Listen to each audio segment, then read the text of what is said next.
सूर्य ग्रहण के समय मंत्र जाप और ध्यान क्या वैसे ही करना है? अगर यहाँ पे दिख रहा होता सूर्य ग्रहण, तो हम जैसा जाप करते, मंत्र करते इससे पार पाने के लिए या दुविधाओं को बचाने के लिए, वैसे ही मंत्रों का उच्चार यहाँ पर करना होगा? देखिए अर्पिता, आपको बता दूं कि सूतक के नियम ये होते हैं कि जब ग्रहण शुरू होता है तो उसके 8 घंटे पहले मंदिरों के कपाट बंद हो जाते हैं, सारी पूजा बंद हो जाती है, लोगों का भोजन बंद हो जाता है, लोग घर में बैठ के मंत्र जप करते हैं सामान्यतः। अब सूतक के नियम लागू नहीं होंगे तो आपको डरने की, घबराने की आवश्यकता तो नहीं है, जो जैसा है वैसा ही रहेगा। लेकिन ग्रहण काल फिर भी इंपॉर्टेंट तो होगा ही। ग्रहण के दौरान जप करना और ध्यान करना अच्छा होता है, क्योंकि यूनिवर्स में, ब्रह्मांड में तो ग्रहण है ही और वो असर डालेगा भी। इसीलिए जो रात का समय आपको बताया कि 30 तारीख और 1 तारीख को रात में 12:15 बजे से सुबह 4:15 बजे का जो समय है, इस समय में आप मंत्र जप कर सकते हैं, इस समय में आप ध्यान कर सकते हैं और ग्रहण के दौरान प्रार्थना करके, प्रयास करके, पूजा उपासना करके आप अपनी कुंडली के अशुभ योगों को समाप्त कर सकते हैं। ग्रहण में जिनकी भूमिका ज्यादा होती है वो होते हैं राहु और केतु। उसके बाद ये सूर्य ग्रहण है तो सूर्य की भूमिका भी है। तो राहु, केतु और सूर्य से संबंधित अगर कोई अशुभ योग है, अगर कोई निगेटिव योग है, तो ये निगेटिव योग ग्रहण में पूजा करके आप समाप्त कर सकते हैं। ग्रहण के बाद अगर बड़ा ग्रहण होता, दिखता, तो नियम कुछ और ज्यादा कठिन होते या ज्यादा विस्तार से होते। लेकिन सामान्यतः कहा यह जाता है कि जब ग्रहण समाप्त हो जाए तो पवित्र नदी के जल से या शीतल जल से आपको स्नान करना चाहिए और स्नान करने के बाद अन्न का, वस्त्र का, धन का दान करना चाहिए, या सूर्य देव से संबंधित जो चीजें हैं अगर आप उनका दान करें तो सूर्य ग्रहण के दुष्प्रभाव, निगेटिव प्रभाव आपके ऊपर बिल्कुल भी नहीं पड़ेंगे। इसलिए आप दान जरूर करिएगा। ग्रहण काल में अगर आप जग सकें तो जग करके मंत्र जप करिएगा, पूजा करिएगा, उससे आपको फायदा ज्यादा होगा। पंडित जी, इसी के साथ ये भी मैं जानना चाहूंगी, सूर्य ग्रहण के समय और ग्रहण समाप्त होने के बाद क्या करना चाहिए? देखिए, बात वही है कि जब ग्रहण चल रहा हो, ऐसा माना जाता है कि ग्रहण काल में अगर आप प्रार्थना करते हैं, अगर आप ध्यान करते हैं, अगर आप पूजा करते हैं, तो उसके प्रभाव बहुत ज्यादा अच्छे हो जाते हैं। तो ग्रहण काल में भाई आप मंत्र जप करिए, आप ध्यान करिए, आप पूजा उपासना करिए, ये आपके लिए बहुत ही शुभ रहेगा। अगर आप जग करके मंत्र जप करें, पूजा उपासना करें तो बहुत ही अच्छा होगा। जब ग्रहण समाप्त हो जाए 4:15 बजे के बाद, तो आप 5 बजे, 6 बजे स्नान कर लीजिए। स्नान करने के बाद जो सूर्य से संबंधित चीजें हैं, चूंकि ये सूर्य ग्रहण है इसलिए गुड़ का, गेहूं का, आटे का, तांबे के बर्तनों का, लाल कपड़ों का, जो सूर्य वाली वस्तुएं हैं, चूंकि सूर्य ग्रहण है, वो आप किसी निर्धन व्यक्ति को दान करिए। ऐसा माना जाता है कि अगर ग्रहण के उपरांत आप दान करते हैं तो दान करने की वजह से सूर्य ग्रहण के जो दुष्प्रभाव हैं, जो निगेटिव इंपैक्ट हैं, वो आपके ऊपर नहीं पड़ेंगे। जी पंडित जी, सूर्य ग्रहण से ठीक एक दिन पहले 29 अप्रैल को शनि ग्रह कुंभ राशि में आ गए। शनि के इस राशि परिवर्तन का ग्रहण से क्या कनेक्शन आप देख रहे हैं? क्या इसके संकेत जो हैं वो शुभ हैं या इसके संकेत आप अशुभ देखते हैं?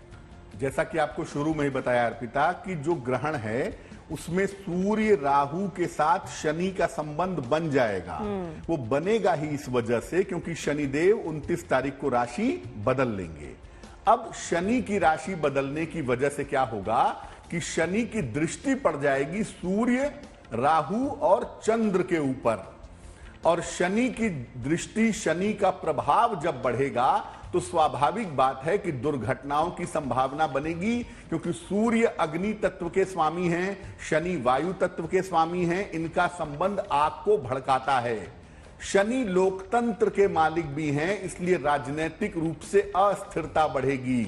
और मेष राशि अग्नि की राशि है, इसलिए दुनिया भर में युद्ध और विस्फोट के संकेत बढ़ेंगे। शनि का ग्रहण पर जो प्रभाव पड़ेगा वो तो 1 महीने तक पड़ेगा, यानी शनि का ग्रहण के साथ जो संबंध है वो 1 महीने रहेगा। और मई का जो महीना है वो बहुत ज्यादा अस्थिरता दिखा रहा है। लेकिन शनि का जो कुल प्रभाव है जीवन के ऊपर, शनि 29 तारीख को कुंभ राशि में प्रवेश कर रहे हैं और वहां पर लगभग 2.5 पौने 3 साल मौजूद रहेंगे। तो शनि का जो राशि परिवर्तन है वो पूरे जीवन को प्रभावित करेगा अगले 2.5-3 साल तक। लेकिन शनि का जो ग्रहण के साथ कनेक्शन है वो कनेक्शन मई के महीने में ज्यादा गहरा असर डालेगा। पंडित जी, सबसे पहले सवाल तो ये है कि साल का पहला सूर्य ग्रहण जो कितनी देर तक दिखाई देगा, आकाश में कैसी आकृति इसकी दिखेगी? जैसा कि अर्पिता आपने शुरू में ही कहा कि ये शनिचरी अमावस्या पर लगने वाला ग्रहण है, 30 तारीख को लग रहा है। तो बेसिकली अगर हम अंग्रेजी में समझना चाहें तो 30 तारीख की मध्य में लगेगा, यानी अंग्रेजी तारीख जो होगी वो 1 तारीख हो जाएगी। यानी 12:15 पर 30 और 1 तारीख की मध्य में 12:15 पर यह ग्रहण शुरू होगा और लगभग 1 तारीख को अर्ली मॉर्निंग भोर में लगभग 4-4:15 बजे तक यह ग्रहण रहेगा। साल 2022 का पहला सूर्य ग्रहण है ये, और ग्रहण देखिए हर बार अपने आप में बहुत महत्वपूर्ण होते हैं, बहुत इंपॉर्टेंट होते हैं, और इन ग्रहणों का प्रभाव हमारे जीवन पर बहुत गहराई से पड़ता है। जैसा कि शुरू में ही आपको बताया कि ये 30 की रात में शुरू होगा, यानी अंग्रेजी तारीख हो जाएगी 12:15 बजे 1 तारीख को, और 1 तारीख को ही सुबह सुबह ये लगभग 4-4:15 बजे ग्रहण समाप्त हो जाएगा। ये ग्रहण लग रहा है मेष राशि में, मेष राशि और भरणी नक्षत्र में ये ग्रहण लग रहा है। और देखिए जब ग्रहण लगता है तो ग्रहण का प्रभाव ऐसा नहीं कि मेष राशि में लगा तो केवल इसका प्रभाव मेष राशि पर होगा। चूंकि मेष राशि में ग्रहण लग रहा है, भरणी नक्षत्र में लग रहा है, तो सभी नक्षत्रों पर, सभी राशियों पर इस ग्रहण का गहरा प्रभाव पड़ेगा। तो इस साल के पहले सूर्य ग्रहण का प्रभाव अगले 15 दिन से लेकर के 1 महीने तक रहेगा। ठीक है, देखिए पंडित जी, कई बातें आपने यहाँ पर जिक्र कर दी जिनके बारे में हम बात भी कर रहे हैं, और हम ये भी बात कर रहे हैं कि कब से कब तक पड़ेगा, इसका असर कितना रहता है, इस पर भी हम आगे बात करेंगे। लेकिन अब सवाल ये होता है कि ये सूर्य ग्रहण आखिरकार विशेष क्यों है? इसमें ऐसी क्या विशेषता है इस वाले सूर्य ग्रहण में?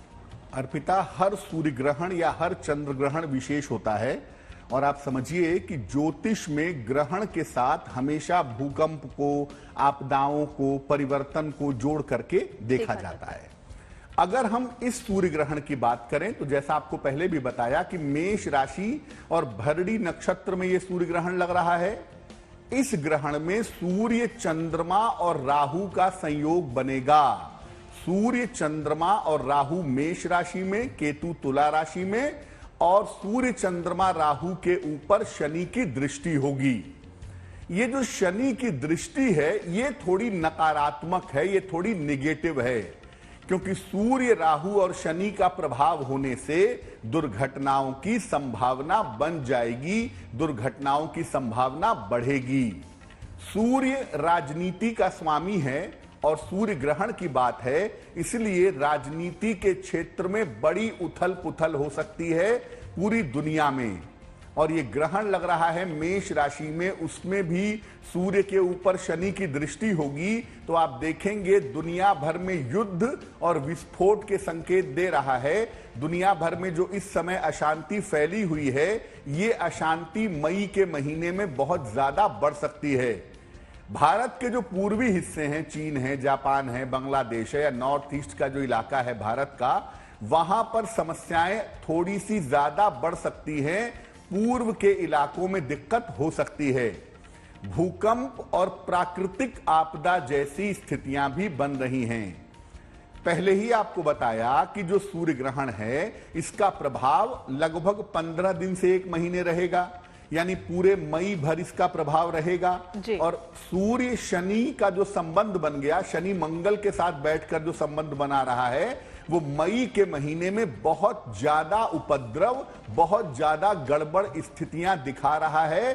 तो मई के महीने में सावधानी देखनी होगी, क्योंकि देश दुनिया में विस्फोट, आतंकवादी घटनाएं, भूकंप का आना, त्रासदी का होना, ये सब चीजें मई के महीने में बहुत भयानक तरीके से दिखाई दे रही हैं। लेकिन पंडित जी, सवाल ये हो जाता है कि जब सूर्य ग्रहण भारत में दिखेगा ही नहीं, तो आखिरकार इसका प्रभाव कैसे पड़ेगा?